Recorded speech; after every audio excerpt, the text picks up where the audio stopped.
اے پیغمبر، جس اللہ نے تم پر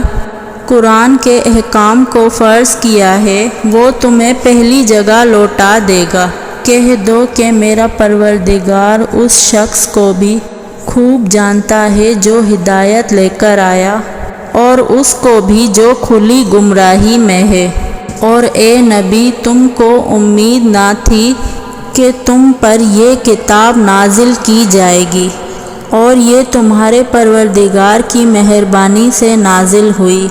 اور تم ہرگز کافروں کے مددگار نہ ہونا، اور وہ تمہیں اللہ کی آیتوں کی تبلیغ سے بعد اس کے کہ وہ تم پر نازل ہو چکی ہے، اور اپنے پروردگار کو پکارتے رہو، مشرکوں میں سے ہرگز نہ ہو جانا،